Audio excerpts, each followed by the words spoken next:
Welcome, you beautiful faces. It's the 17th of the 9th, 2025, which means we are over 75% of the way of the new year. So if you are one of them people that says new year, new me, if you haven't got yourself settled down, got yourself married, got that new car, lost that 10 kgs, congratulations. Statistically, you've failed. 2025 is a write-off. And it is a write-off for us. Our teams are shit as well. So new year, new me, 2026, hopefully it will be good. But as always, I'm joined by you lovely chat. How are you doing? You're all saying hello. Hello, everyone. And I'm joined by the ever-essent, the always positive, the happy. She's now disagreeing that Jai Simpkin is the best-looking man in AFL. Got Marnie from KangaTV. How you doing?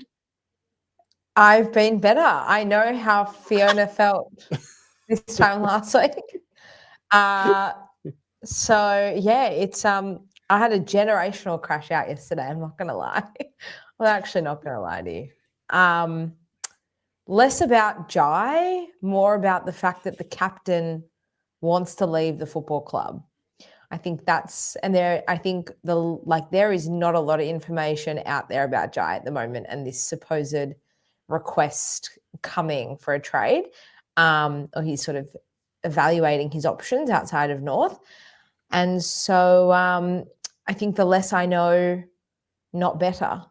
You know that saying, the less I know, the better? Not in this case.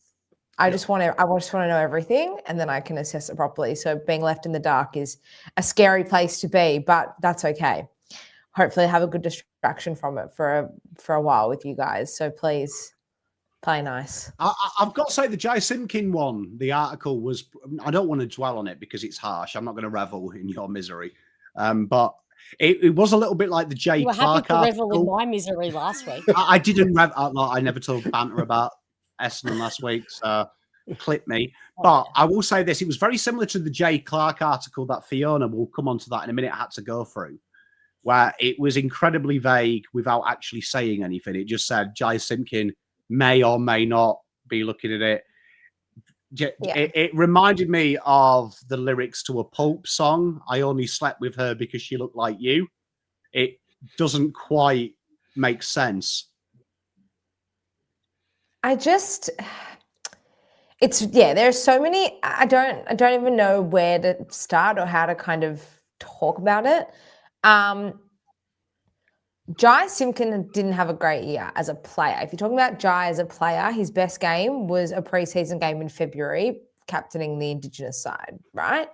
So as a player, he's definitely let us down. His last month when he adjusted to that wing position, great. When your captain wants to leave the football club, the captain, in theory, is meant to embody the heart, the soul, the spirit of the club. In North's case, resilience and this sort of never say die attitude. And so all of the rumours that have come out about Jai over the past sort of 24, 30 or so hours have kind of just been the opposite of what a captain should be and what they should embody. And so that, I think, is what I'm struggling with. North's taken so many hits over the past however many seasons, and Fiona probably feels the same way. I guess for North, the one silver lining in it, in comparison to Essendon, is that Jai's not our best player. Thank you, Marnie. Merritt is Essendon's best player. Thank you. So I appreciate that deflection. That's my silver lining and saving grace. But I just feel like maybe the universe has put me in this position, so now Fiona, we can help each other. Does it make it worse that he's got 4 years to run and that talk's still happening? Like if he was coming out of contract, you can kind of understand from a manager perspective, but the fact he's still got so long, I think that makes it maybe worse. Contracts don't mean anything. No, they don't. Now, which is a bit sad. Well, I mean, look, it's no big loss. I've never trusted Jai Simpkin until I was stood behind him. Just true story, in a Berwick cafe, and he ordered a drink, and the lady said, "Do you want full cream?" And he goes, "No, I can't stand full cream milk." And He asked if there was the light milk, and I was like, you either go almond milk if you're not drinking full cream milk, or you go full cream milk. So not captain material. Any man that can't go full cream is not responsible for leadership, in my opinion. So either go the almond, go the oat, maybe full cream if you're not watching your figure. It's not good enough, mans. If you're out in Berwick next time, Pom, let us know. We'll grab an almond or a light milk coffee. Well, definitely, we'll do it. Why was I in Berwick? Well, look, legally speaking, I was visiting my sister-in-law. Off the record, maybe I was casing a joint. A touche. I'll let you know which one's the truth. One of them's true, one of them's not. I mean, scrap this finals preview. Just tell us more about that. Okay. Also on the also joining us, she loves playing the victim, but she hates people who do play the victim, particularly Zach Merritt. But she is our favourite. We love her. She looks pretty in red. She's always good value. The amazing, my co-host on the best show on TV, Twix Awards. That's a real show. The amazing Fiona, how you doing? I love how you just bookended that with a compliment and a very highly offensive slur. So thank you for that, because I have not just had a hard enough week. I mean, I thought this was supposed to cheer me up, but I've clearly walked into the wrong room. But I just want to say, I have been replying to the chat as like I would usually on a BomberBanter chat, like typing answers and replying to you guys. But I thought you guys were seeing it and ignoring me. But Pommy told me that you actually don't see. Only people who have clicked on to this show via our individual channels see our responses. So I'm not ignoring you is the point. But how am I? Was that the question? Anyway, I is shit. I mean, my bandwidth, my mental bandwidth is just like in the toilet. I've gotten absolutely no work done this week. My phone's blown up. It's a shit show of epic proportions. My rage has maxed out at 12. Let's just trade Merritt and do it on week 1 of trade day, October 6th, get it done, and let's move forward. The young guns are ropeable. They're fired up. They're guns themselves, and they'll take us forward, and we'll have some clear air after this. Yes, you're right, Matthew. He didn't come. He didn't actually come to the Twixlow. So the red flags were there. We should remove all of his votes from the Twix, I actually think. We should. Oh, actually, I will. He does not get a second. He came second. Yeah. We need to revote. The Twix votes. He'll win the BNF, but he will not win the Twixlow. And see, I knew. You see, you did. But I have got to say, I do like that excuse to chat. I didn't know I wasn't in the right chat room, which I imagine, should Zach Merritt not leave the club, that might have to be his excuse day one at Tullamarine, wasn't it? I thought I was texting you, Scotty. Didn't realise I was texting. I got hacked. No, that's only the excuse if you leak your dick pic in your account. Okay. Yeah. So, yeah, well, one thing, Marnie, that you just ride home on. Just go to sleep tonight very, very comfortably with your head on the pillow, knowing that your captain did not go behind your club's back and meet with an opposition coach who has notoriously, historically humiliated your club. So your captain hasn't done that. So in my eyes, Josh Simpkin is a saint in comparison to my captain. So you're good, babes. You're good. But then finally, to help us equalise the feminicity of this show, I've got the main man, BigFooty Tigercast. I was on the show with him last night. Always good for a bit of banter, and he's got some banter for us later in the show. I've got the great man, Chris. How you doing? I'm a little bit nervous now. Just I don't want to wind him up too much early. We did joke that we had to walk on eggshells when we were talking last night, but I did say that I predicted it was going to be mentioned within the first 2.5 minutes, and I reckon we got there. So that's a good start. It did, especially when I'm hosting it. It would have been a miss of me not to drop a subtle bit of a dance. I'm guessing this is on Marnie's channel. A Touche $7.99. He's got a dip before I go. Jai and Zach are both cowards. Love you, Touche. $7.99. That'll go. towards the GoFundMe. I mean, I'm happy to sing Jones Racing. In fact, I'd be more than happy to do some karaoke than discuss Zach Merritt tonight. What's your go-to karaoke song from ABBA? If you had to pick an ABBA song. I actually don't do karaoke. I hate karaoke. Being limited to just I do it enough for the both of us is fine, Fiona. What? Of course you do. That's I knew that was. I love a bit of karaoke. We need to tee this up. If we wouldn't get copyright striked, we could have done that easily. Yeah, I would. That could be the end of the show. End of the show season. I'm gonna start Fernando. Yeah, I'll go Dancing Queen for me. Yeah, Mamma Mia. We'll throw a mixed bag in there. Yeah, my Mamma Mia is my go-to for karaoke where ABBA is involved. Also, Winner Takes It All. I think that's a really Winner Takes It All. I feel like is really just it's a bit topical for us. You know, the winner, the successful clubs take it all, and we're sitting here talking about what ABBA. Money is probably apt for a couple of supporters in here as well. Compare them together. Yeah, I mean, so we get around the copyright. We just got to. We'll just change the lyrics. Yeah, exactly. Yeah, I'm going to guess this. Look, using my crystal ball, I'm going to say this is a BomberBanter donation, $80. Oh, this is enough. Huge. Should be able to get some cream tubs anyway. Thank you. I mean, that's lovely, Chris, and it's much appreciated. I mean, the pain is real, so that helps. Thank you. Well, let's crack into it. So last week was an exciting week in the AFL world. We start off with... Was it? I thought only Essendon existed because that's all the articles that have been. Was there any football played at all? It was an entertaining game, wasn't it? And I'll start with you, Mans. You'll see the coaches' votes are on there in chat. Let us know what you got out of this. But Hawthorn made Adelaide stay in South Australia with 1980s hit songs and very limited electrical supplies because they are 30 years behind everyone else. But Hawks won. What did you think of this game? I only caught the very end of it. I went with my parents to a horrible movie on Friday night and didn't look like I missed out on too much. Caught up with bits and pieces at the end.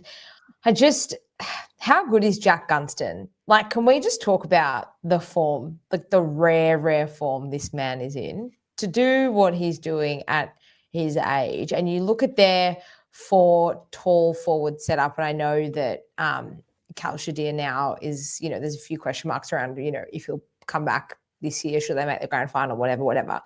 But you've got Gunston, Chol, Dia, and Lewis. And when all four of them are fully fit and firing, Gunston still is their number one now on the back of his form this year. Remarkable. He's been remarkable. Jai Newcombe has been the player of the final series so far. I don't think anyone's going to catch him for the Gary Ayres medal. He's stepped up significantly in Will Day's absence. It's been absolutely remarkable. And then on the other hand, I mean, Adelaide out in straight sets. I had full faith in them being able to replicate what they had shown majority of the time throughout the home and away season. But in round 24, I mean, they came this close to losing to us. And if you're coming that another 5 minutes and we probably could have won that game against them. So if you're coming that close to losing to one of the worst teams in history over the past few seasons, then you're probably not going to do much damage in the final series, are you? And that proof is in the pudding. Big question, Mans. Can Hawks go all the way? Can they do it? Yeah, I think they can ride the momentum. There's a little bit of Bulldogs 2016 about Hawthorn, I feel, at the moment. I still think that Geelong's the best team in the competition at the moment. But if anyone could catch them in a prelim, I reckon it would be Hawthorn this weekend. Chris, what were your takeaways of this game? And I've got a question for you, because I want to ask Fiona this, but I know what she'll say. But do you also feel Sam Mitchell was being kind of painted in the press as a bad guy for merely just wanting to improve his list, which I speak as a Carlton fan. I wish Voss was having secret coffees with half the AFL. The reality of that is every club's doing it. It's just only a small percentage get caught. I mean, if anyone thinks that these trades happen when trade week begins, they're kidding themselves. All of this shit happens all the time. It's just, yeah, he was unlucky, but he owns it. He's not ashamed of being the bad guy. He doesn't really give a shit as long as he can improve his club. And I think as a coach, that's what you would want him to do as a supporter, which I know sucks for you, Fiona, given what's transpired. But I think, yeah, we would want all of our coaches to be ruthless, but the Hawks were super impressive. Yeah, I share the sentiment on Jack Gunston. You've got to remember, at the start of the year, he was pretty much cooked, and he essentially threw caution to the wind with his back and just said, if we're going to have one more year, go all out fitness-wise. If my back goes, and I'll retire. And it's held up pretty well. He's obviously feeling the best he's probably ever felt, and he's been super. I wasn't so sure how it would go with all the tools down there, but look, they had, 31 scoring shots. The result could have been far worse. They absolutely obliterated Adelaide. And like we said the week before, the pressure was all on them. And they cracked.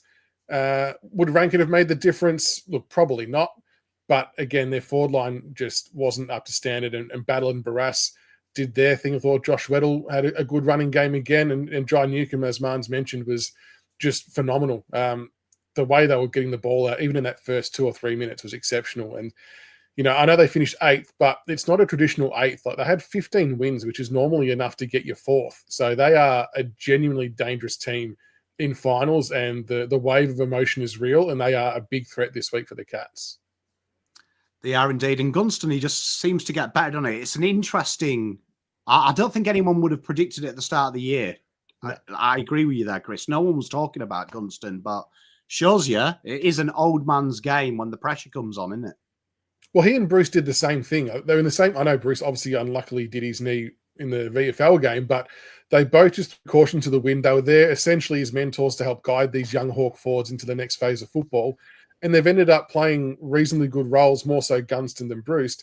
And I think that's taken an immense amount of pressure off the other Hawks forwards, because I just can't see a world where at the moment, like, I can't see Chol performing at that level on a consistent basis. Lewis has been out of the team injured, and Kelsha Deer as well, who I think is going to be a really, really good player. But they really did need Gunston to do what he's done in order for them to be where they are. And he stood up. It's been a super year from him.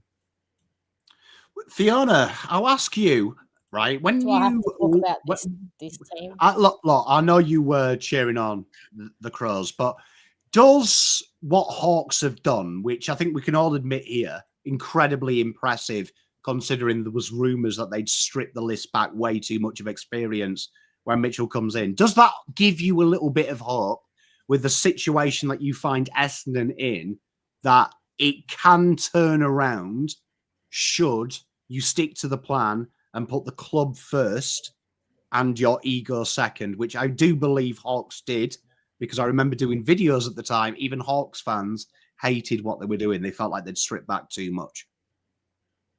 I mean, that's intangibly, yes. However, Essendon's in a very different situation. Hawthorn, even though they stripped the list back and cut a lot of their premiership heroes, they were coming, their foundation, their slab, their base was a very professional, successful, positive culture. Essendon are coming, we've stripped it bare, and we've laid a very, very raw foundation here, and we're trying to build a culture from decades of toxicity. So the reason why Richmond have done so well already, and people are comparing, Richmond have gone ahead of Essendon this year already. Well, it's literally not a apples and apples comparison. It's orange and apples. Essendon don't have the culture that Richmond have. So we're starting from scratch, rebuilding the list, but rebuilding the culture. Look, it doesn't give me hope, because I know how much work we have to do. And from the Hawks' point of view, I mean, just on the Jack Gunston, I mean, there's so much tape on this guy. He's played for years. Why is he not played and manned up better? Why is he's got a crook back? He's 40 years old. Why is he not bodied more by defenders? I was watching last week even the against who they play in the qualifying, the elimination final, GWS. Yeah, I was watching how they were defending him, and then again, Mark Keane and co against Adelaide, and they just give him so much freedom. What is it? Is it like a respect your elders situation? They don't want to go near him or put extreme body on him. I don't know, but I just think he is very smart. You're right, Heels, but you've got to be smarter. And I think if he's got the smarts, then you outbody him and you force him to be stronger than you, and he's not going to win that battle. I think his key is movement. He's always on the move, and he doesn't let the defenders settle and get body. And just those small shuffling around movements while the ball's coming down, Mark Keane just found himself getting way too lost in the contest, and that caused the separation. So it's just a crafty old trick, really. But yeah, he does it so well. He plays, I've said this before, he plays how I want Tom Lynch to play, albeit there's a bit of a size difference. But it's much better than just standing there putting your hand up saying, kick it on my head, and let's hope and see what happens. But his movement, my argument is his movement is very transparent. It's exceptional, but it's very transparent. It's because he's done the same thing for years. He doesn't stick to what you know and what you do well. And he did that at Hawthorn in their premierships. So I can't compute that these clubs in Adelaide who finished first of the ladder and have been really solid in all lines didn't put a bit more work into him, given that he's been, really good for the Hawks so far. So, yeah, I in terms of the question that you're going to ask in terms of Sam Mitchell, I think the issue with him is, and Adam Simpson said it best, is that every club is doing it. You're talking to captains, you're talking to everybody, but the utmost respect is taken in those situations to ensure that it does not come out. Now, this was leaked, and there was intent with this leaking particularly, and I don't know what the Oscar Allen leaking, how that helped anybody in their situation, but this was intentional. And so all clubs are doing it, all coaches are doing it, but as Adam Simpson said, there's a level of respect that's just mutually agreed on, unspoken throughout the competition. And Sam Mitchell is he's a predator, basically. He's gone out and he's identified, sure, you can make your team better, but do you need to be an absolute so-and-so to do it? Because Geelong hasn't needed to do it, Sydney hasn't needed to do it, Collingwood hasn't needed to do it. Do you think a big part of it, and G'day Rat Poison, Daughter of Suicide, it stinks of piss as well. That bus stop absolutely stinks of piss. But do you think this is a changing of the guard? Because I see Void. Don't want to spend too much time on it because I think I don't want to upset Marnie and Fiona, but I agree with Void as well there that Simpson has come in quite hard on merit. And you talk about culture.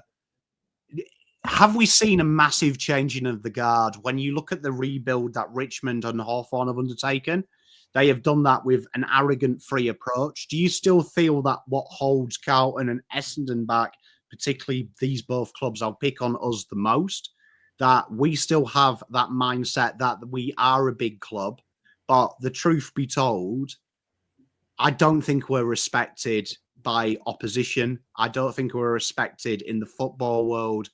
I don't think anyone respects both of our clubs historically, and I think our clubs haven't fought hard enough to gain the respect back. In a football sense, they've tried to live off the history as opposed to the action. Yeah, I think who could argue with that? Nobody. And if they do, anyone from either of our clubs, I think they're kidding themselves.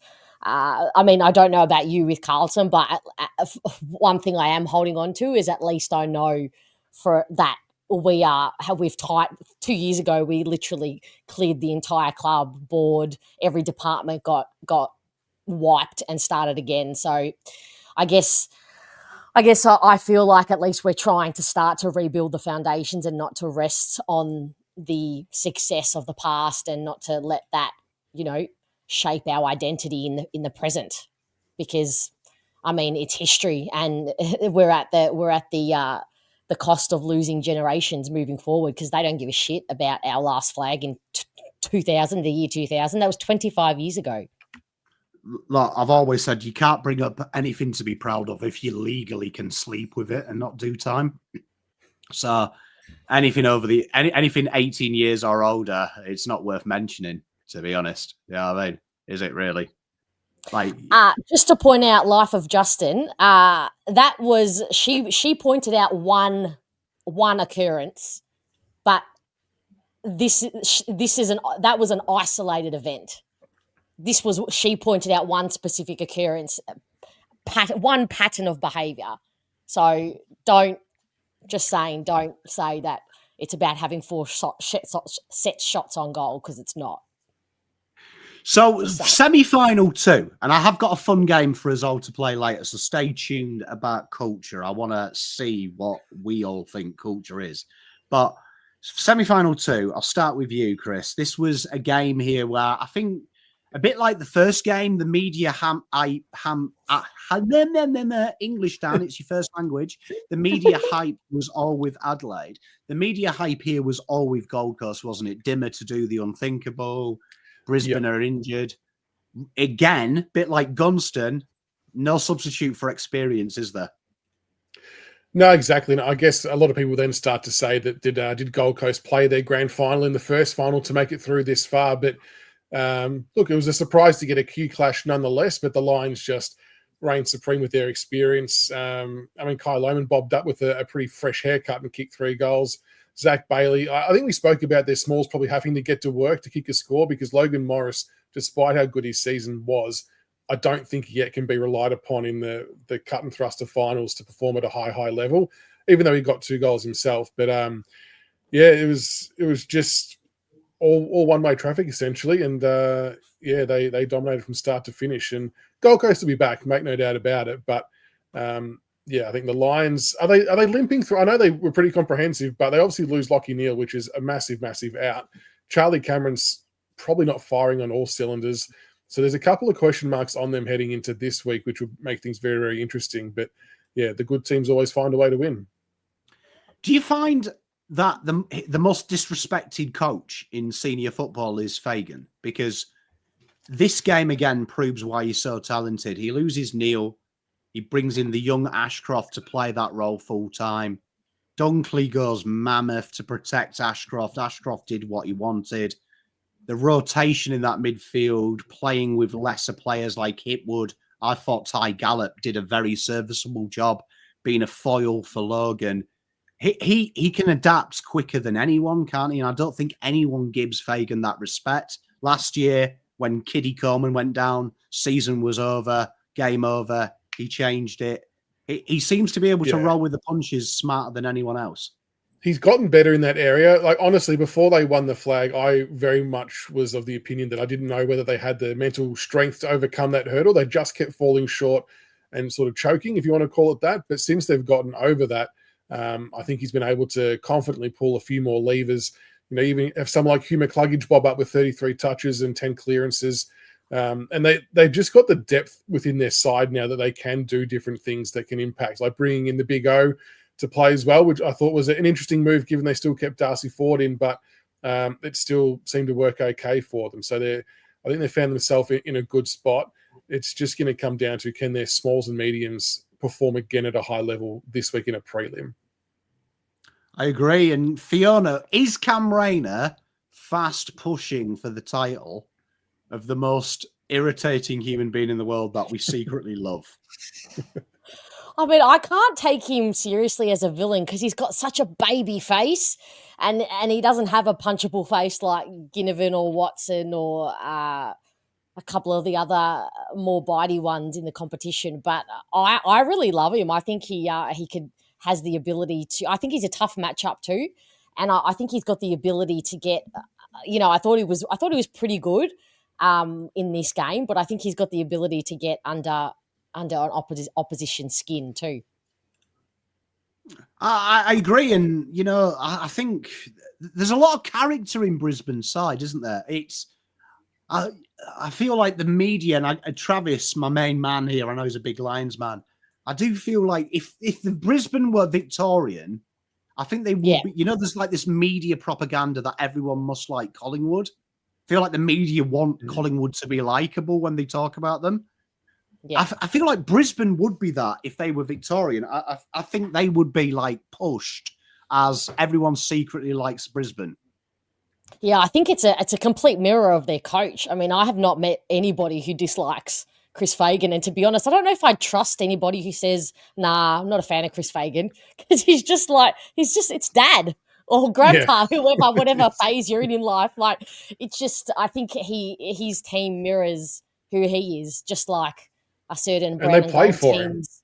A certain brown and gold team mirror who their coach is, but or most of them, some of them do anyway. But yeah, exactly, and they play for him, and you can tell he's the kind of guy. And I believe that Cam Rayner and Fags are very close. So I think he loves. I think a lot of them love playing for him, and I think he's getting the very best out of every single one of those players at the moment. I mean, I'm pretty worried about Charlie Cameron. He's very Charlie Cameron-like at the moment. Mm. And because they're so down, in other areas with Lachie Neale and the experience he brings, and even though Hipwood doesn't bring a great amount of years experience, he's still one of the more experienced. And I think Charlie Cameron really needs to step up now. He needs to, enough's enough. He's gone.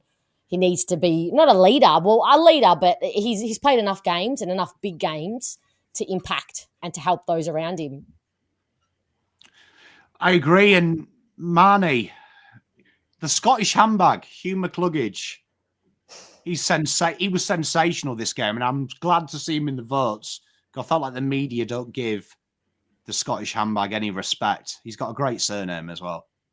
I just feel like he keeps flying under the radar. Like, it's crazy to think that this was his first All-Australian. But aside, Brisbane, they've got so many stars at every line that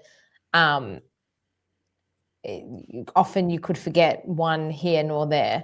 And what I think makes Brisbane so successful is I think Fags just has so much trust and so much faith and instills that into his players to get the job done.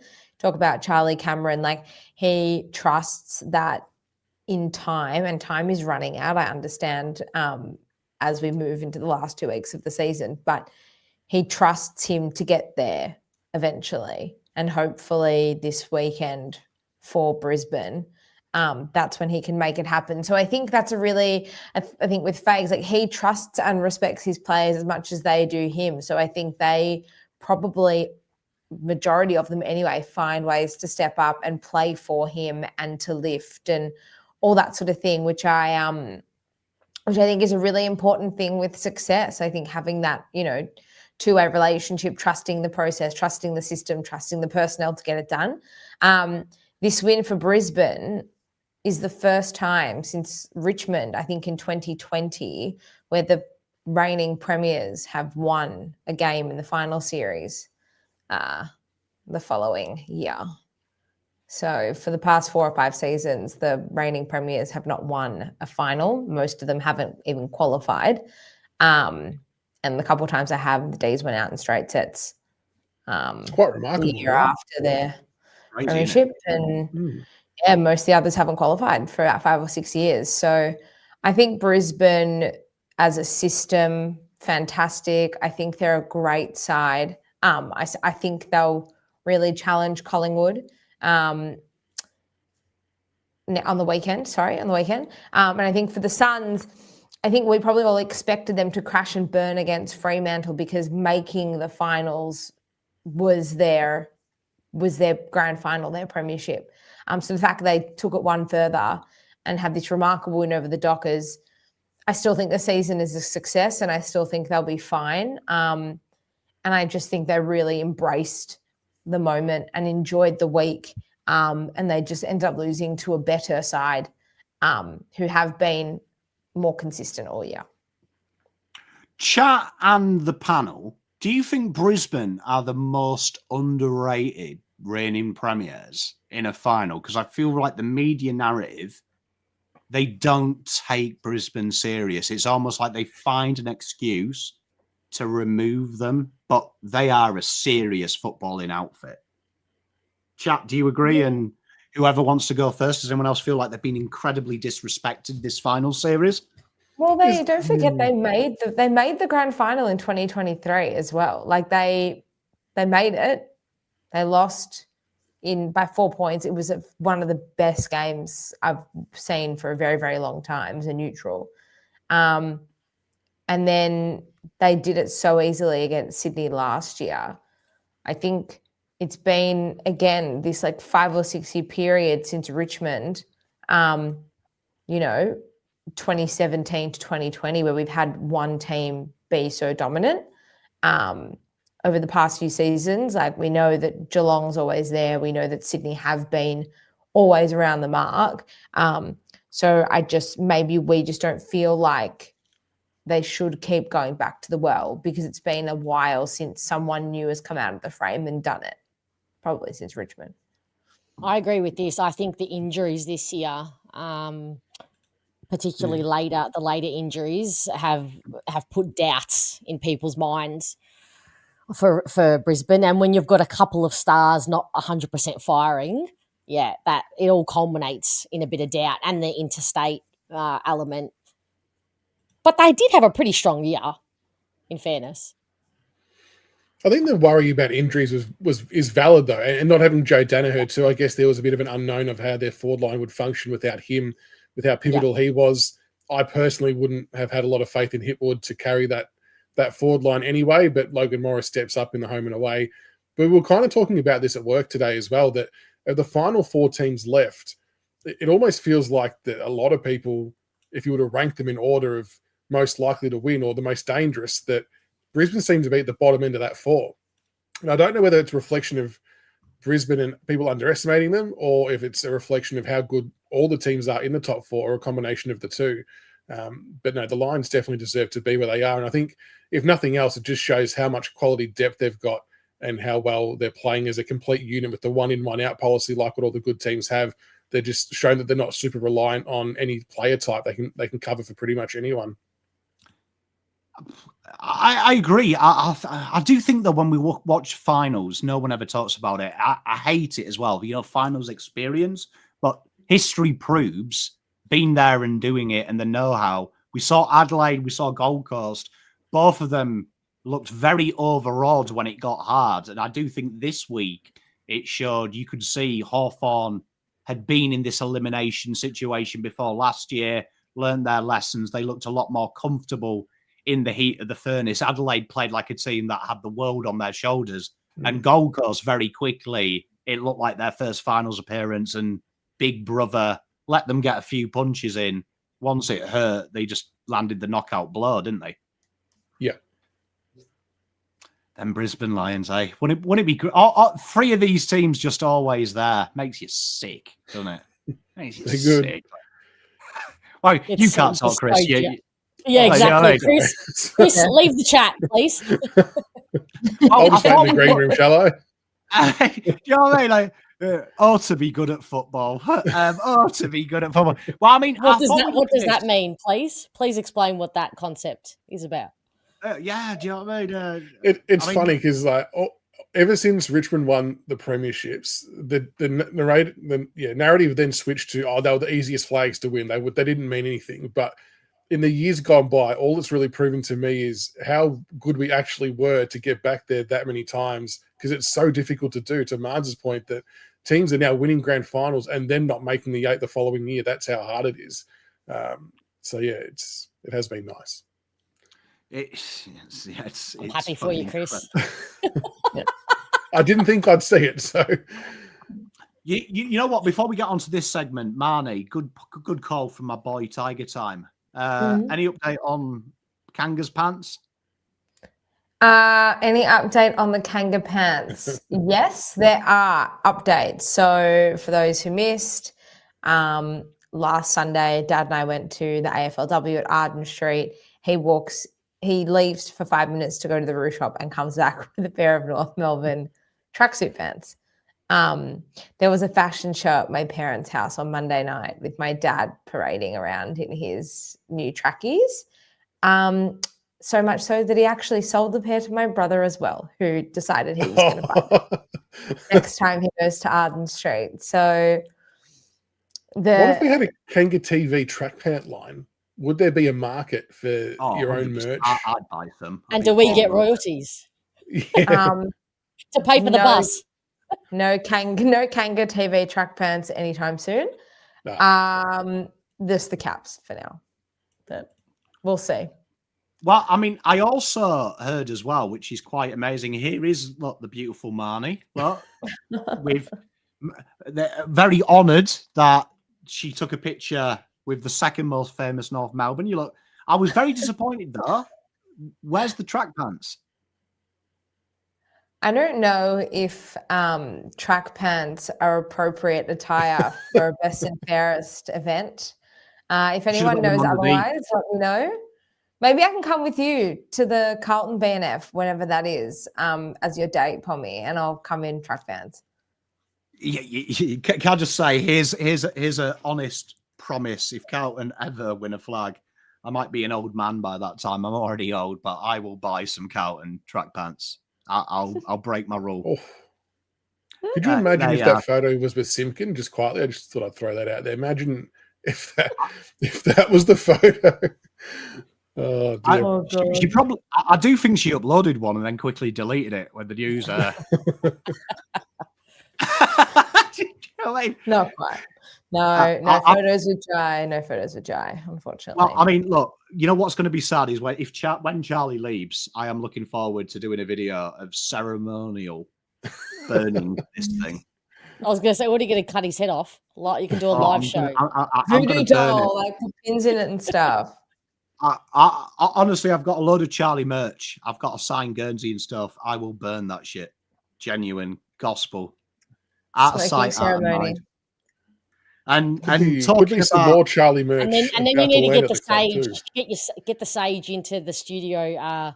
Pom, just get all that bad Charlie's you out. Lucky there has never been any merit paraphernalia anywhere near my place. I'll put all the generational pain and hatred of my ancestors into that fire as well. Do you know what I mean? Absolutely. Can't wait. But talking about finals, ironically, something Charlie Kerno can't fucking play in. Probably because he's too busy being an absolute snake. Gary Ayres medal race. At the minute, I think we all agree Jai Newcombe is absolutely taking the piss. I was about to say Jai Simpkin there. I'm not even sure if that was deliberate or not, but it was very good nonetheless. I nearly did. Yeah, I had the Simpkin gone in my head, but obviously Jai Newcombe absolutely playing some great football at the minute. Another player that I think it's nice to see in the finals. You see Dunkley's there. You see Sarong there. You see Newcombe there. Guys who work their tits off for their team. I don't Ollie Dempsey. That's all ages. Ollie Dempsey's another one of those, Pom. Yeah, I do think when we talk about star power, you look at Geelong, you look at Brisbane, you look at Hawthorn. It's been their grafters, hasn't it, that have bailed them out of holes. It hasn't been the guys you expect. It's been the guys that put the club on the back. And Jai Newcombe, for me, one of my favourite players to watch. You can see he bleeds brown and gold, can't you? Yeah. Too bad he's coming to Essendon in a merit trade. Hey, and with Gunston maybe in like just a leadership role for young Nate Caddy. Absolutely. Hey, Rat Poison, honestly, look, genuine thing.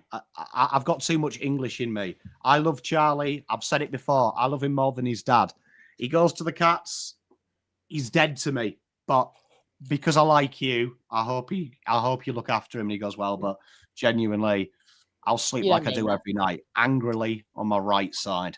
That's what I do. Tiger time 36. Just hang around until the end. It'll make sense. It'll make sense. Hang around. But I agree. No one's bigger than that club. But tell you what, fair play. I do hope he ends up at the Cats because it'll just make me laugh. Because I mean, how? So I have so many questions, and yet I'm so fucking happy. Like, just I'm so impressed by Geelong. Why? Who wouldn't want to go there? It's the place of dreams. They must give away a farm as well. Just to with every contract, you get a farm to live on. A lifetime supply and a surf membership and paraphernalia as well. It can't be a hard sell, can it? Like, can you imagine it? Like Geelong ring up and say, "Look, what can I offer you?" Like, can you imagine it? Like Carlton ring you up. What can you offer me? And Carlton are like, "Oh, we can give you some shit coffees. You know what I mean? Well, we'll give you Premiership wages for bottom 4 output, and everyone will love you until you turn the ball over in round 1, and then they'll all DM your wife, right? And then Essendon are like, oh, we won 16 flags. More recently, and we'll give you than Anzac Carlton. Day. That's all we can give you. We got Anzac Day, and then Geelong ring you up, and then they're like, "Look, we've played 15 of the last 17 final series. Serial winners. We've got farms. We'll get your cousin a cotton-on underwear contract on 2.8 million a year." It's a no-brainer, isn't it? Like when I read that article today, Charlie Curnow prefers Geelong. No fucking shit. You know what I mean? Yeah, I said I prefer Geelong too. Can I change? Just out of interest, did anyone see that bit of banter? I can't remember what channel it is, so I apologise. But they did. Let's make fans requesting trades normal, and it was an Essendon fan. Yeah, I couldn't stop laughing. We need to normalise that. So funny. Yeah, we genuinely need to normalise that we can just request a trade. I'm sick of the shit. See what you offer me. I'll think about it. I'm first in line. Get lined up behind me. With the Curnow to Geelong one, I actually was out there today and did manage to get a quick artist impression of the deal going down, and I did send it to Pommy. So this is what we saw, and it won't come as any surprise to anybody. But this is a live drawing from the scene. Yeah, look. There he is. There you go. The Cotton On in the background. It's all about Cotton On. How was it not investigated more? Apparently, isn't there someone at AFL House wanting this to be reopened, the investigation? It's called a rug. There's got a big rug, and it's just lift the corner up, and if you've got a broom or two, and that's all you need. You know what? Controversially, I'm a bit different. Do I think they cheat? No, I don't think they cheat per se. Do I think that they have found loopholes that are almost impossible to find? Yes. So I've got my theory of how they do it. So Geelong, if you're watching, please do not sue me. This is merely a theory. But when you read the AFL rules, there is some ways that you could negate this quite smartly. That would be almost unproven.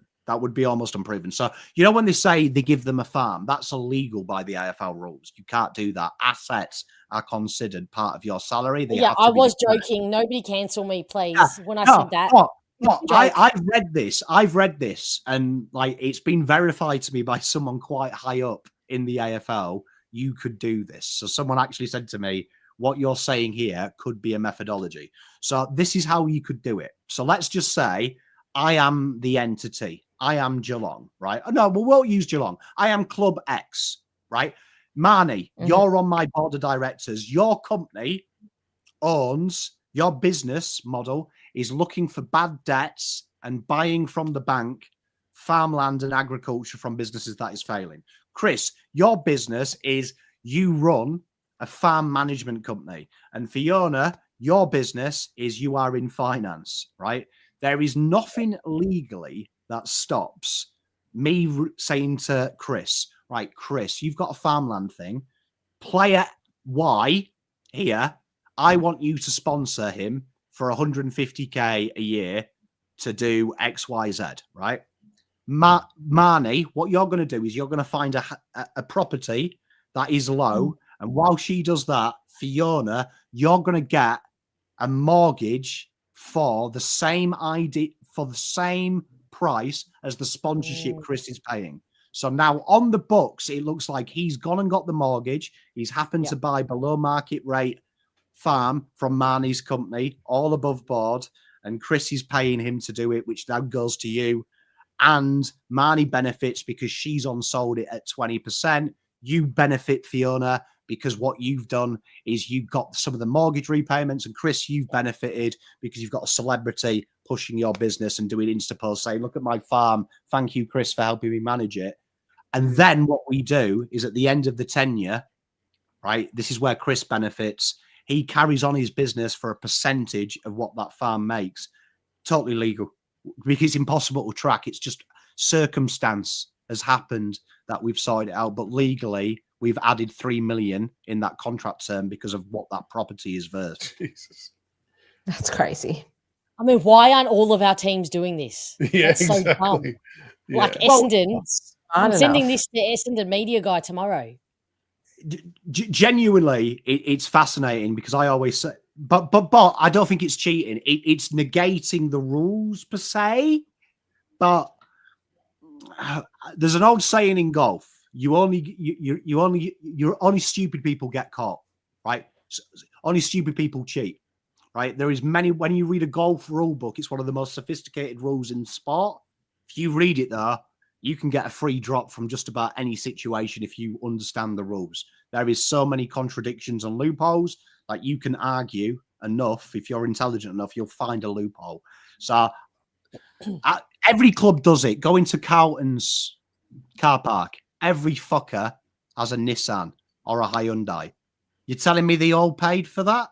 You tell me all of them went and bought the brand new one every year? Or do you think there's a little backhand deal of, oh, I'm actually doing sponsorship with Berwick Hyundai? Look at me. I'm in there. They've given him that, and it's been part of his contract. Yeah. So we all cheat. It's just some people get caught.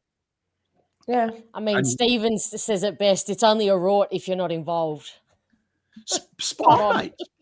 Spot on. You know what I mean? Look, we all lie at tax time, don't we? Do you know what I mean? Like, when I fill out my tax, hypothetically, when they say how much have I spent on stationery, it could be in reality $500, but for tax purposes, it's $2,750.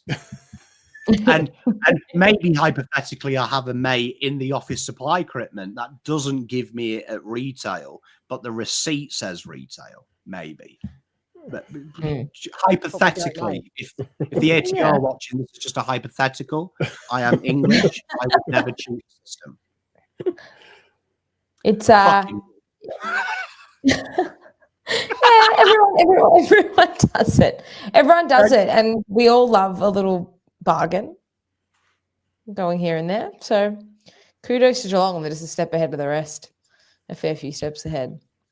Hey, John's racing. It does happen. Do you know the difference? Like, Geelong do it without disrespecting anybody or cheating anybody or being an asshole or being a villain or being a predator.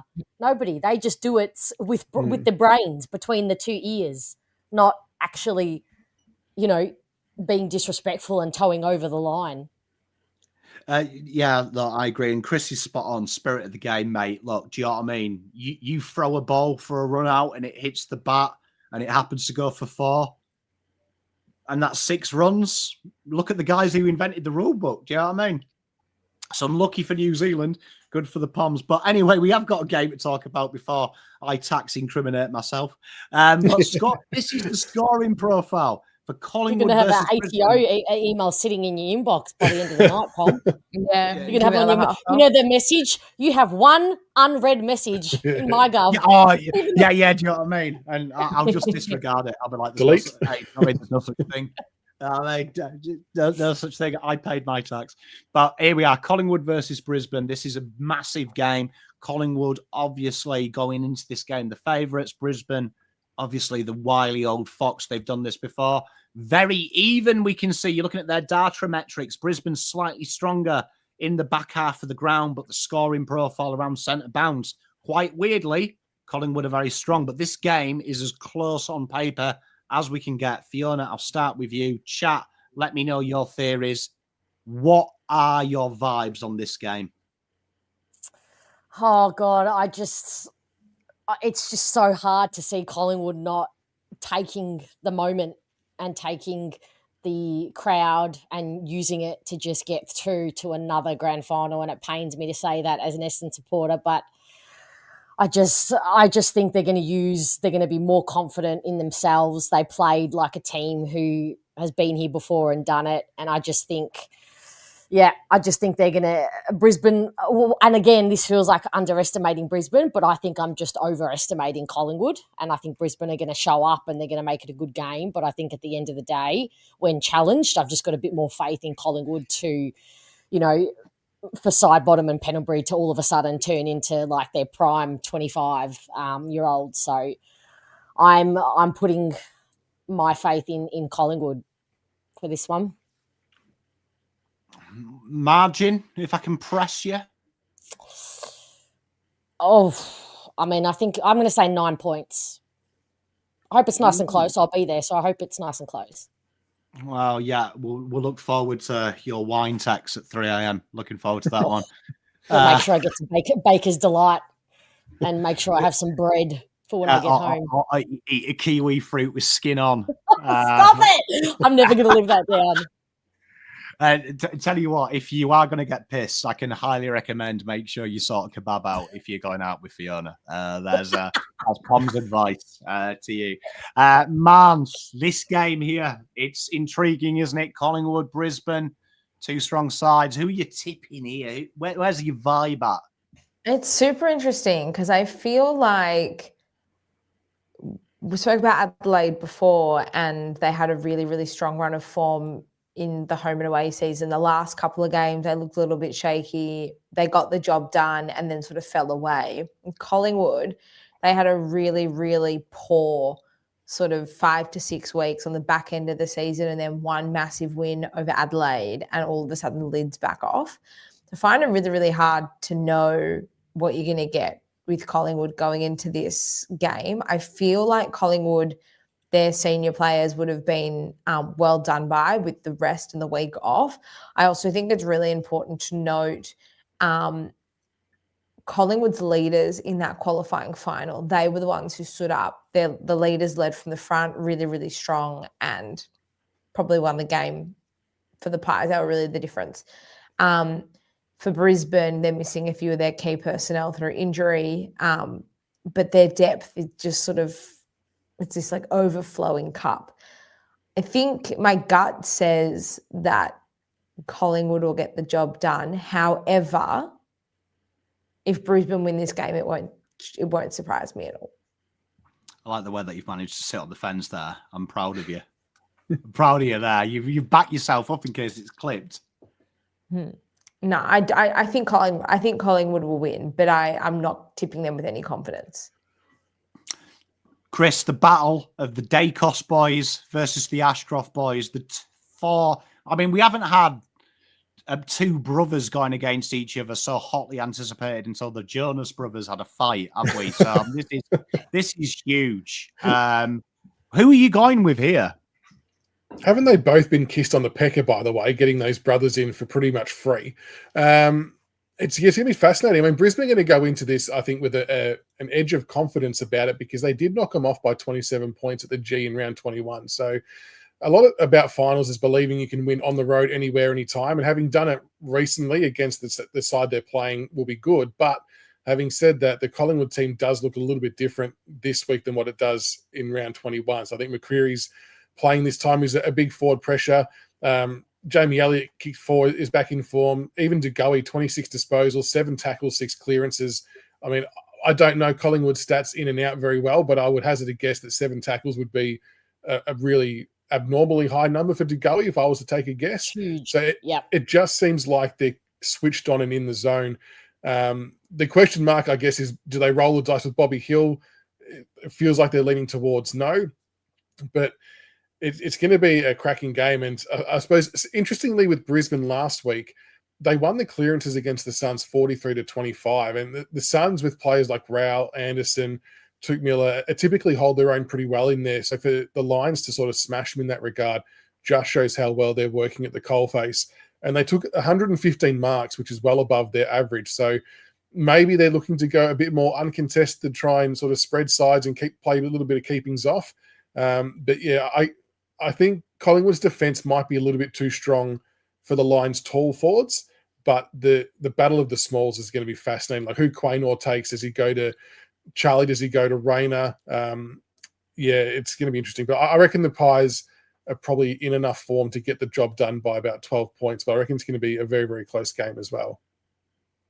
It's a fascinating one, isn't it? You know what? I'm sticking with the general consensus, and to be proven wrong when we could do this show next week and Brisbane have won by 4 goals and they're back in the granny. But I think the Pies, there's something about the Pies at the minute, and I know we love Fagan and we've blown a lot of glaze Brisbane's way, but I do think there is something about the Pies have been anonymously confident going into this. I mentioned it at the end of before finals started. There was a scary calm that even though their form was bad on paper, there was a belief that we weren't seeing that they had. I just think I think it's destiny that we're going to see the Pies Geelong in the grand final. I just feel I never fell for their bad form. I continued to tip them because it almost felt like it was on purpose, like a fake to be underestimated for the entire year. And that's what their game last week, it really felt like. They've just been having the blindfold over the entire competition and they're just like, nah, we've been here all along, ha. So I think they're just going to come out firing, and Howe back, I think Hugh is huge. McCreary, again, huge. And I don't think they're going to be putting their bodies on the line for this. So there's going to be no question. I think they should absolutely play Bobby Hill. I watched some of the footage, pardon me, of him at training during the week. And I think he looks, especially, I don't know, but maybe you shouldn't think this way going into a final, but at the other end of the ground, Charlie Cameron's not in great nick. So I don't know. I just would be playing him. Yeah. You mentioned Bobby Hill. Everyone knows in chat, even though he's a Collingwood, he's my favourite player. But the big story this week, obviously, is the return of an Indigenous small forward. Easily the best small forward in the league. And I'm sure Ratush will join me. 2 more years, Jesse Motlop. Look at the AFL. Fucking proper footballer is Jesse Motlop. Proper footballer. A man's man is Jesse. Sending my love to Jesse if he's watching. I'm sure he's watching this while he's in Bali. What else has he got to do? Watch his Uncle Pom. But the next game is really intriguing. I think this one is there, isn't it? And this is potentially. I think there's a dynasty growing in Hawthorn. There's a dynasty growing in Hawthorn, but there's a dynasty already there in Geelong. Right? There's a dynasty already there. And this is a real battle, isn't it? It's the big battle. It's Joe Biden versus Donald Trump. It's 2 old men headbutting. One slightly senile. One looks like he cheats at golf.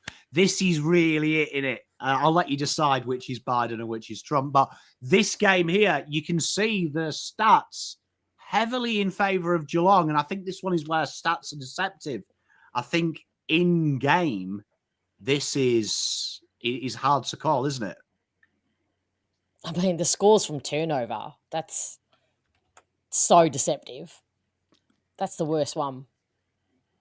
That's not reflective of the Hawks' power at all. It's crazy, isn't it? But what's your vibe on this one, Fiona? What is your vibe on this one when you actually really want to know? If you put money on it, who are you putting it on? If I knew how to place a bet, my house is going on Geelong, and my mental health. Is that out of spite, though? Yes. Yeah. Absolutely. But also they are very, very good, and I will also be at this game. And if you think you got drunk text after that game, after the Saturday night game, well, Pom, oh man, there might be no coming home for me at this one. There might be. Might just walk it. No, I won't say that. But yeah, I think this is going to be a very good game. The historical feud and the fans hate each other with a venom. They, unlike Essendon and Carlton, who have feuds from 30 million years ago that nobody gives a shit about, this rivalry is real. The fans hate each other. Even when Hawks were down, the contests were always intense. They were always enjoyable, very good games. Yeah, Atush, absolutely. Maybe by 110, I actually think I'd go close to saying 102 is not quite enough. But, yeah, it's going to be a close game. I hate to say it. I think it's going to be raining, could be wet for this game. I know it's going to be a bit mild, but might be a bit wet. I can only say Geelong with every ounce of hope and love to the universe if it loves me at all. Geelong will win this game by 15. I like it. Marnie, this game, it's two sides, I think, because we'll discount Chris for this one because I think Chris knows Richmond are on their way back and they've only recently been there. But for sides like Carlton, Hawthorn and North, and for Essendon and North, who feel like they've been in the doldrums forever, Hawthorn are definitely, I think, what could be, and Geelong are the team that we wish we were, don't we? We want that. That's the same success. This is a battle of two clubs, really, that have built something quite remarkable in the last couple of years. Could Hawthorn do it, though? I think this is a big step for them. This would be a big knockoff, wouldn't it? Taking out the side that they're hoping to beat. Yeah, look, I think Geelong's the best team in it. I think we just spent a while talking about how Brisbane fly under the radar. I think Geelong fly under the radar because they're always there. And I just think you said it, Pom, was what, like 15 of the last 16 final series they've made. Gross. They make a prelim almost every year. So for me, they're definitely the best side in it. I think Hawthorn are a good side. I think they've had a great season. I think they've backed up what they did last year really, really well. And I do think they have that ability to go to another level. That level being because I think all four sides left in it can win it. Like, I genuinely think that all four sides on their day can win it. But I wonder if there's a little bit of, I don't want to make the comparison, but I wonder, and you guys let me know what you think, is there a little bit of Gold Coast winning and getting momentum like they did on the back of the Fremantle win that there is with Hawthorn, how they've gone over the past 2 weeks? Because a couple of my very, very good friends are Hawthorn supporters, and they don't think their list should be in the position they are, potentially a win away from another grand final. So what do you guys think about the momentum versus the reality of where the sides are at? I think they may be judging themselves a bit harshly. Like, even when we were winning in 2017, for example, we weren't the most talented side. I don't think you need the most talented side to win the flag or deserve to win the flag. You just need to be playing the best football that suits your players and your game style. And Hawthorn have seemed to have got that art down pretty well. But missing someone like Will Day is probably going to hurt a little bit this time of year, just a bit of grunt and X factor. But the Hawks, I agree, they can definitely go all the way. They're riding a really solid wave of emotion. And I think they can challenge the Cats, and I think the Cats will be equally as nervous about facing them. For me, this game's going to be all about the marks inside 50. So in the previous finals, Hawthorn had 17 marks inside 50 against the Crows, and then Geelong had 21 marks inside 50 in their qualifying final, which are both quite high numbers. And a lot of that comes down to players like Ryan Myers, who has those really little deft kicks. So Hawthorn have to put some work into him. And Tom Stewart is the other player I think that Hawthorn need to try and put work into to stop. If they can curb the influence of Stewart and Ryan Myers, I think that will give them a good shot at winning. But their run and gun style holds up. It can sometimes be ugly and frenetic, but it seems to get the job done for them. There's something about them in both sides. I think, it's fascinating to watch both sides play their best. I think Marnie might be right. I just get a feeling it might be a year too soon for Hawthorn. I think they've made progress. I just think in this game, we've seen the finals, haven't we, Chris? Like the around the ball work has been huge. The small forward craft has been huge in all of the finals. And you just think at the minute, Geelong have got. It feels like more has to go right for Hawks than Geelong, and in a final they're never perfect. And I think Geelong, they can play with a bloody nose, but they can also play freely as well. It feels a big job for Hawks to do it, doesn't it? It does, and they've got so many weapons across so many lines as well. I mean, Bailey Smith and Max Holmes, they're going to run all day relentlessly, and it's like Connor Nash will probably go to one of them, but Can he keep up with them for a full 4 quarters? That remains to be seen. I mean, Newcomb's going to back himself to go head-to-head as well with whoever the other one is. But Ollie Dempsey has a massive game, didn't he, in that first final? He's a bit of X factor. Stengel can step up. Dangerfield can have a huge impact up forward.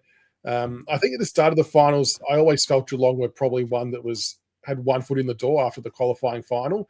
But, yeah, I mean, does it feel like a free hit for Hawthorn? I know they went all right last year in finals. They'll feel this is a next progressional step. Cats have got fresh legs. Hawks are, got to keep winning. But, yeah, I mean, they might play with a bit of freedom, the Hawks, which could trouble them. They got to score early, though. If they let Geelong get a jump, it could. I won't say it will get ugly, but they'll be able to keep them at arm's length. And Hawks play a lot with the relying on the energy and the vibe and the emotional high. So if they get going quickly, they'll be hard to catch. But on the flip side, if Geelong get in their heads and pop that balloon energetically, that just takes the winds out of you when you play on that level energetically and rely on that to get you moving. Once it's popped, it's really hard to then keep yourself afloat just from a different point of view. Your skills and everything else, you start to second guess yourself. And that's where Geelong's professionalism and more experienced players. I mean, how many of this Hawks team, how many players in this Hawks team have played finals or won finals? Is there quite a few of them? Last year they beat they beat the Dogs in the elimination final last year. Yeah. So I guess they've got a bit of experience too, but obviously not as much as what Geelong has. And I think it's Sean who said in the chat that, it certainly feels like that they won't give Gunston as much. You can't see Tom Stewart and what's his name? Jack Henry's down there. His brother that just left Carlton for St Kilda. Sam DeConing. DeConing and co, they're not going to give Gunston and the others down there as much freedom as what we saw Adelaide and GWS do. So I think they'll be going to work on and that's where Marbia Troll and Mitch Lewis, if he plays, that's where they have to get dangerous. They can't just let the Cats defenders get on top of Gunston and blanket him. They've got to get on the move and try and hit the scoreboard early as well. But I reckon the matchups are perfect. I reckon Geelong have incredibly good matchups for Lewis and Troll. I can't see. Well, I know you can't shut them all out, but I just think Geelong are stacked down there. I do find it fascinating. I think Geelong and Brisbane are definitely the two teams that I think have been underrated in this competition, because I feel like we have the conversation about Collingwood and Geelong for the last 5 years. Too old, too slow, life will catch up with them. And it hasn't been proven true. Then I feel like Hawthorn are probably that ugly duckling in this group that I think detrimental to them. They're called the Hollywood Hawks. The media's coined that term. I think they're an incredibly hard-working side as well. I think what they've done in a short space of time, like Sayers made a great comment, they didn't spend very long down at the bottom of the ladder. And that's testament to, I think, why Rat Poison asked, why does everyone hate Geelong? Everyone hates Geelong because they're just incredibly successful for 15, 16, 17 years and no one else can get it right. We do have a real weird media vibe, don't we? That we seem to hate excellence, but then demand it all the time. And I think Hawthorn, they'll go into this game. And I don't like the free hit term because I think they'll think they can win it. And there's no doubt Sam Mitchell is telling them, you can win this. They deserve to be here. I think over the last 2 years, what they've done is nothing short of remarkable. And they're probably the only team, I think, out of the four who can say, we did this the right way. Like, we have not taken any shortcuts. We hit the draft. We did what you were meant to do. We recruited at the right point of time. They're a benchmarker, I think. I think it's phenomenal because the myth is, isn't it? You win the flag, you spend doldrums down the bottom of the ladder for 10 years, then you come back. I think Hawthorn have proved if you actually calculate it, you can do it if you're brave. And they're only one win away from being fourth. Well, you go, Chris. They're only one win away and some small percentage from being fourth too. So they're definitely no mugs when it comes to playing good football. Not at all. I mean, so in round 6 last year, we played Hawthorn, and both sides were 0-5 going into that game. And the trajectories of the two sides since that game could not be further apart. Unfortunately, I'm on the wrong side of that trajectory. But, shit things do happen to good people sometime, and that is just an example of that. But I think the biggest thing, and I find this with Collingwood as well, Sam Mitchell has this team believing that they can do it. And I think that Craig McRae in 2023 instilled that same bulletproof mindset in Collingwood. And I think that's what carried them through 2023. And I think the Giants had it in the second half of last year when they were sitting sort of at an even ledger, the halfway mark of the season. You have to believe you're good enough to do it, because that's going to get you so much further than ability or what the team's like on paper. I think that's going to give you a team first mentality to be able to propel you forward. Geelong know they are that good because they have been for so long. Brisbane know they are that good because they won the premiership last year and they made the grand final the year before that. Collingwood, they had that mindset instilled in them when Craig McRae came, and that drove them to winning the flag in 2023, and it's probably got them to where they are now again 24 months later. So for Hawthorn, it's very similar to what happened with Collingwood in 23. I think Sam Mitchell has them believing and knowing that they actually can do it and they are capable of doing it. So that's what I think the difference is with Hawthorn. I think that could take them. That's the mental edge that I think would work in their favour. But will that be enough against Geelong's professionalism? I'm not sure. Before we finish, I want to ask chat and I want to go around everyone. Out of these four teams, being the opposition, right, being all four of them are teams that aren't ours, which team would you rather be right now? If you could switch and be a fan of, which team out of the four do you feel you would? Would you be looking at Hawthorn, who potentially are going to be a long-term prospect? Geelong continued success. Collingwood, they're going to have to rejiggle it, but they're going to be in there. Brisbane, which team would you feel would give you the most happiness if you could switch, and why? Start with you, Chris. Oh, sorry. I mean, based on all of your deals and workings, I'd say Geelong. I'd feel the most happiest with the money I'd be able to get. They seem to just give players money to deliver flags and finals performances. Well, not so much flags yet, but they are on the cusp of it. But the Richmond part of me doesn't want me to pick Geelong, so I'll say Hawthorn. I think for longevity, I'd say Hawthorn. I just think that they're going to be similar to the Cats long term, and they're going to be thereabouts for a long period of time. An exciting list. And I think they're only going to keep getting better and better. But yeah, it's a pretty impressive crop, to be honest. And as a few people put in chat, how are they going to get better and better? Well, they might have an acquisition that could head their way in the off season that might improve their midfield. But as people have said in chat, as much as I suppose supporters from a lot of clubs shit can Geelong for a whole wide range of reasons, you can't help but honestly be in awe of the way they go about it and keep themselves in this position year after year after year. It's the benchmark for a reason, and even though they haven't converted a lot of this dominance to flag success, they've still been at the point end of the season more often than not, and yeah, you can't help but respect it. I'll rephrase the question for those who are thinking I'm saying switch teams. Imagine there's a world where I can wave a magic wand and they become North Melbourne, Carlton. That team is just, you totally envelop them. And it's like we've altered reality. Carlton is now Geelong. Carlton is now Hawthorn. We've got the back room. We've got everything set up. So you can get away of your rivalry. Fiona, which side would you love Essendon to encompass out of these four teams? Oh, Cats, without a doubt.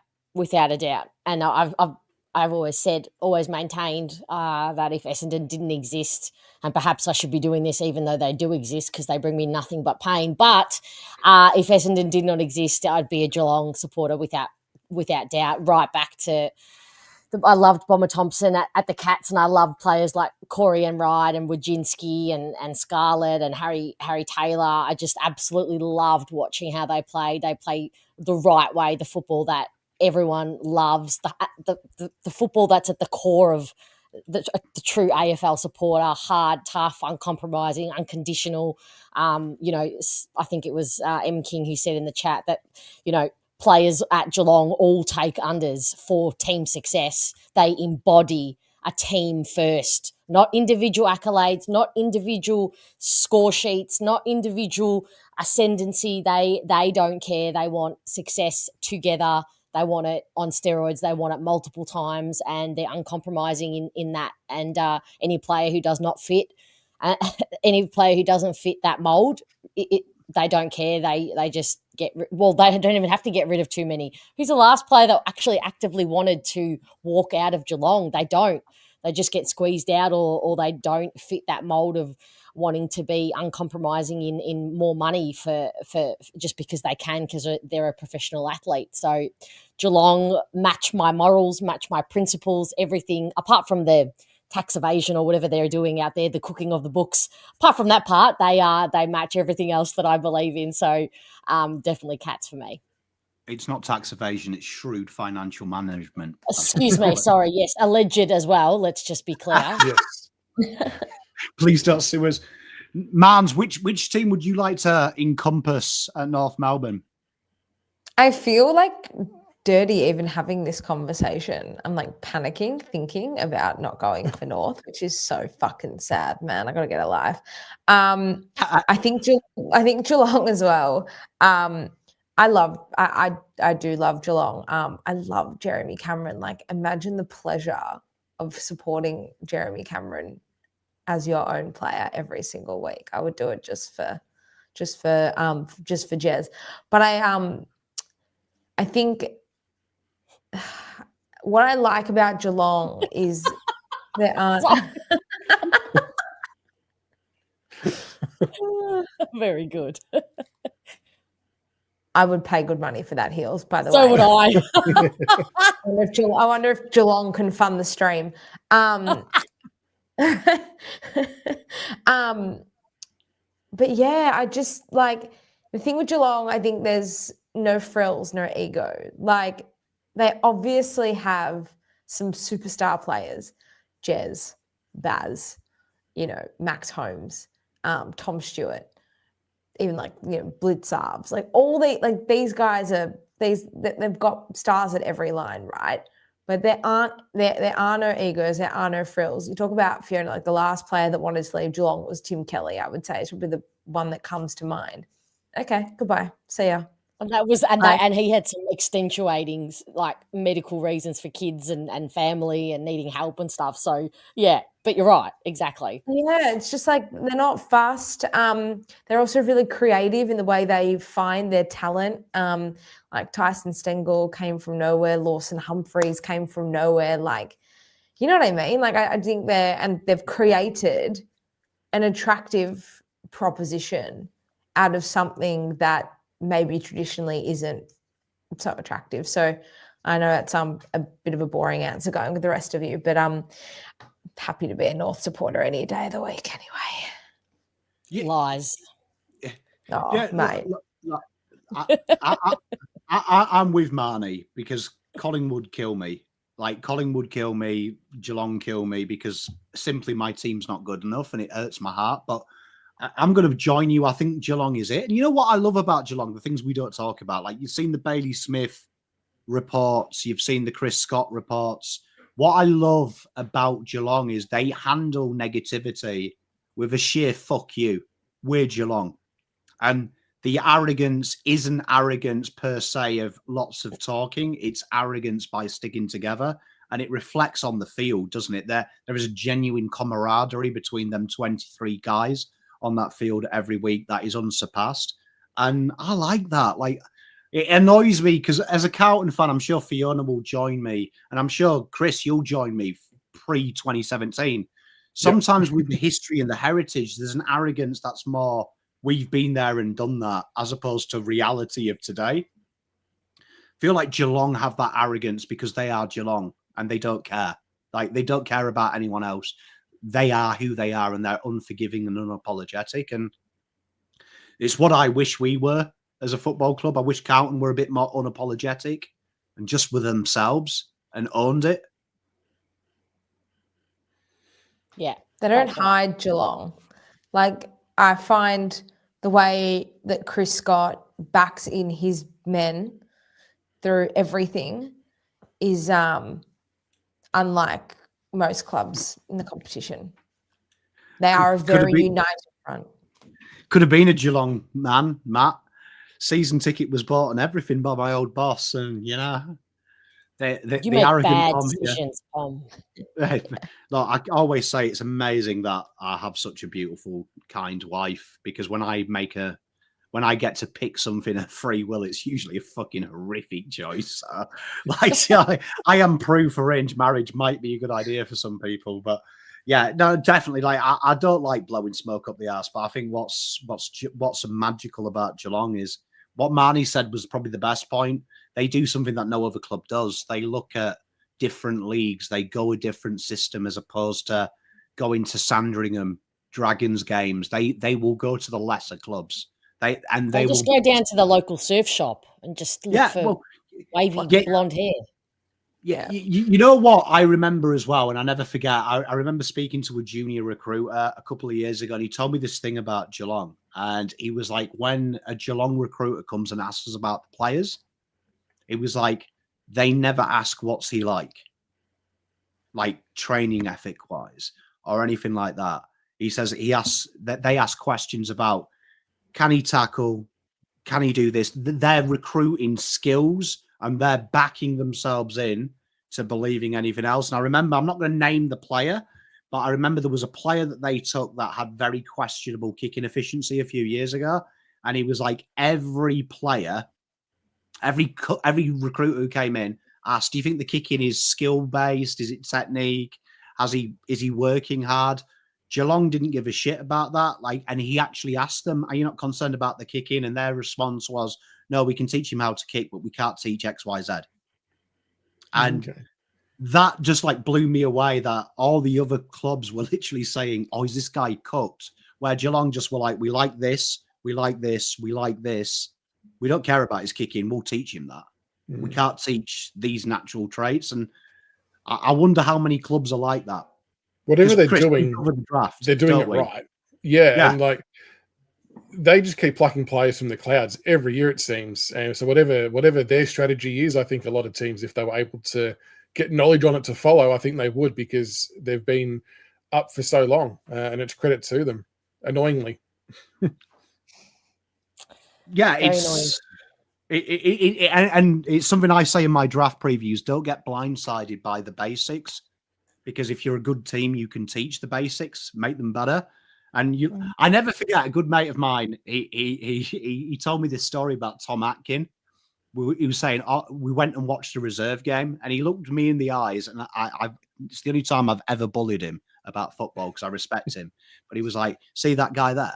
He's going to be the next Joel Selwood for us. And I was watching him running around, and I burst out laughing. I was like, fuck off, mate. Come on. Joel Selwood's world class, mate. This kid's a scrub at best. And literally about 2 years later, he did that interview, Scott, and they asked him about Joel Selwood, and he was like, we've got Tommy Atkins. And I was like, surely not. And then Tom Atkins burst out, and it was good. And then I looked back at that conversation over a beer watching the game, and he literally said the same things that Scott was saying. He runs hard, he tackles, he's team first, he handballs to the guy who's free. And I was like, how did I not see it? Because they weren't replacing Joel Selwood with the star.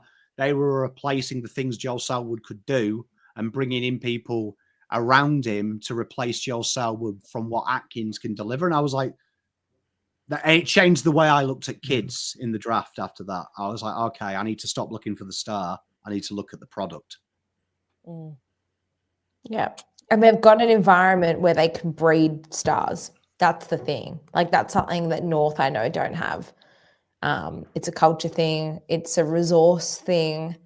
It's and the mentors around it's the development piece and credit will blow a lot of wind Essendon's way and lay a lot of shit at their door, but to their credit, they've really put a lot of work into the development part of the club and the development in terms of personnel over the last couple of years, and we've got a very long way to go, but they've finally fucking identified that's almost what's the point of recruiting stars and recruiting? What's the point of having number one picks and number two picks if they are just going to go to your club and die a slow, painful death there, only to then be traded because they're no good and flourish when they're at Geelong and Richmond and Hawks and everywhere else. So the penny finally dropped as soon as this, it seemed like the obvious pathway, but they're finally putting a lot of work into the development department at Essendon. So can only hope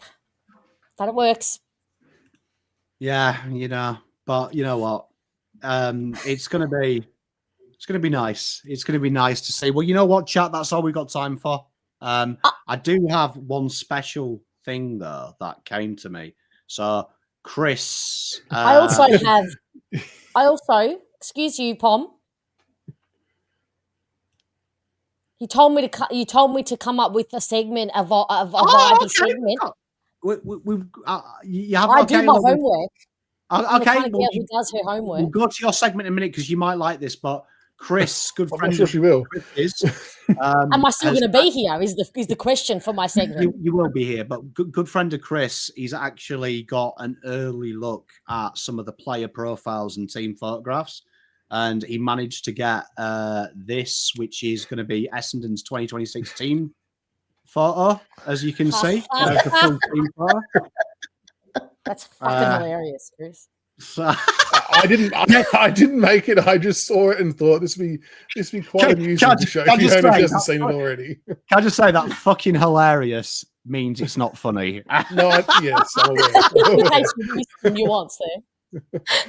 And Fiona, we've got a new thing. Fiona's segment. Fiona, your Fiona thoughts spelt wrong. Give me your Fiona thoughts. On what? You said you had your segment. Oh, I had a segment. It's not the Fiona. It's just a quick fire, fun to end the show this week. A quick fire game of Would You Rather's in the spirit and theme of prelim week.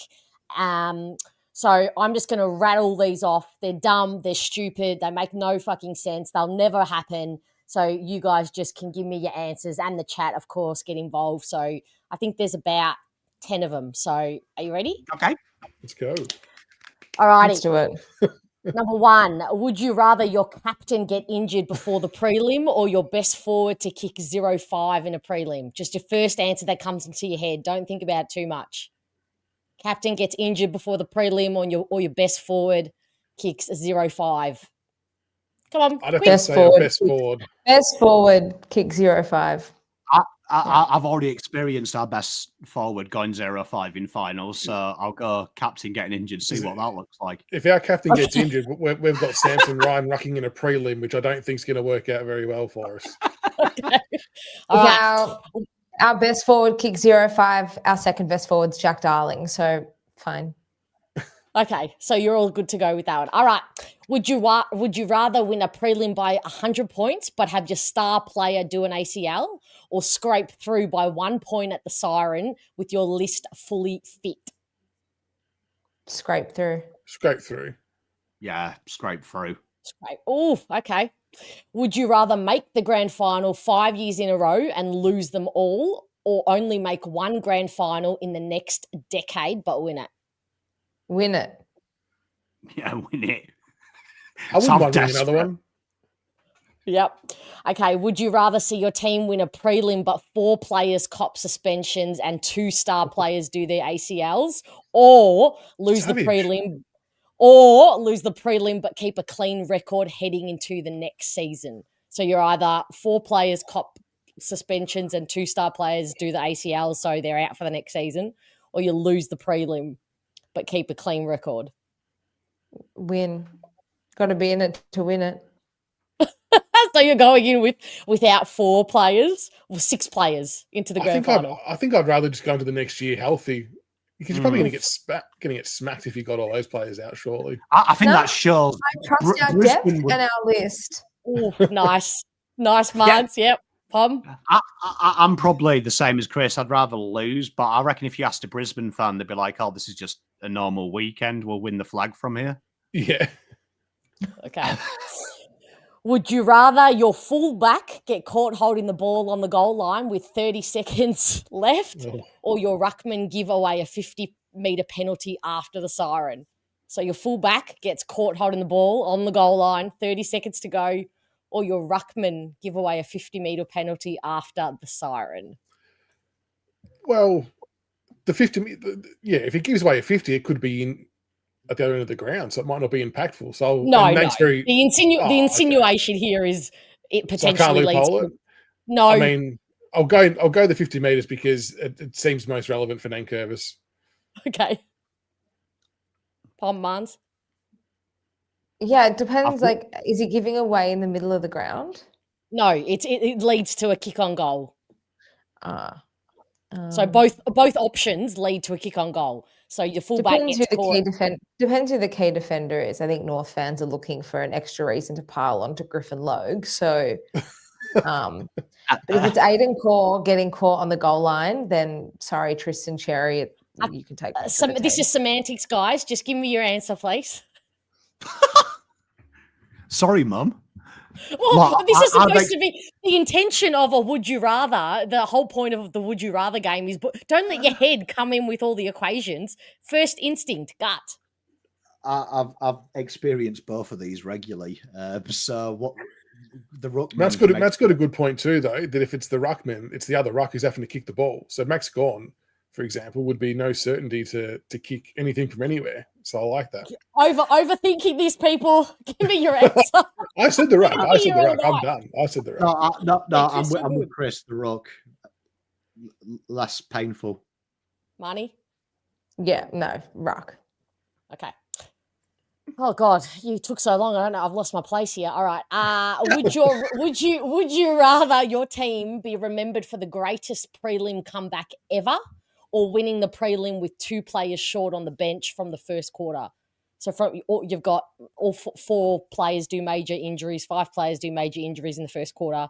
So you're playing 2 short, or you've got the greatest prelim ever. Wait, what? Greatest comeback ever? Yeah. Or winning it with 2 players short. No, greatest comeback ever. No one remembers the players on the bench aside from your own internal. We'd have to go one better than our round 1 comeback, but it could be doable. Oh God, there's another count. Purely because GWS did it to us and played with 2 on the bench for nearly half the game and beat us. I want to witness that. I want to be the team that says, "Ha ha, our team was injured and won."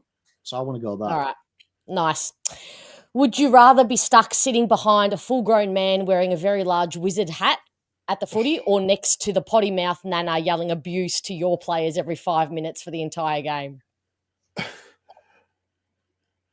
I don't think I could handle sitting near someone with a wizard hat. And my 2 sons have been seen with wizard hats at football, so I'd rather sit next to the potty mouth Nana. Same. Okay. Yeah. She's yelling abuse. You can give the verbals back, though. She's yelling abuse every 5 minutes at your players. Yeah, that's all right. I can give it. I'm not afraid of her. Marty's throwing down with Nana. She's going to regret sitting next to me. It's not about her. I'm telling you now. She's got the lollies. Funny, Pom. I thought this was foregone conclusion for you. You're going the Nana. You dig a potty mouth Nana, don't you? Mate, yeah, I'd be enamoured being sat next to a foul mouth elder female. I'd be in my element. Be home from home. All right, 3 more. Would you rather the goal review system crash in a prelim and deny your team a goal, or the replay screen keeps showing you yelling abuse at an umpire on repeat for an entire quarter? Abuse. You'd rather have Well, if we're winning, I'll take it. Yeah. You're on the big screen, 100,000 at the G. I'll take one for I'll take one for my team. If need be. Publicity is good publicity. Be up on the scoreboard. Yeah, and it's got KangaTV. It's got KangaTV right up there. PommyinOz right up. The logos on your. That's brilliant. No, that will do no that. PR is bad PR. The and channel is James Racing. You read my mind, but we've already had a goal disallowed with Tom Lynch. So I already know what that feels like. Yeah. On the big screen. Grand final. Yep. Okay. On the big screen. All right. Would you rather have to stop the grand final because a streaker runs through the centre bounce or because the sprinklers turn on mid-quarter? I mean, the streaker has the element that they could get a really big spear tackle from someone, and I think that's exciting. What if you're losing and some wet ground can even out the contest? I hadn't thought that's a fair point. I thought we weren't allowed to think. I thought it was just a quick fire. I wasn't allowed to hypothesize before. Well, I was just about to say I broke my own rule. So, but you're all taking 300 years anyway. So, streaker wearing a KangaTV cap. No PR's bad PR, baby. I'm going streaker. Everything's better with nudity. Okay. Chris, did you give? Yeah, go the streaker because there's a chance they could get spear tackled, which would just get the crowd up and about, I think. Okay. And final one, would you rather Hawthorn or Collingwood win the 2025 grand final? Hawthorn.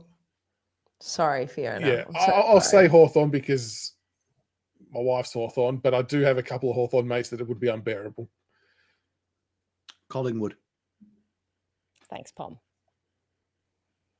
That felt loaded. That finishes the would you rather. Yeah, I wasn't allowed to explain it, but yeah, Collingwood. I'd rather Collingwood.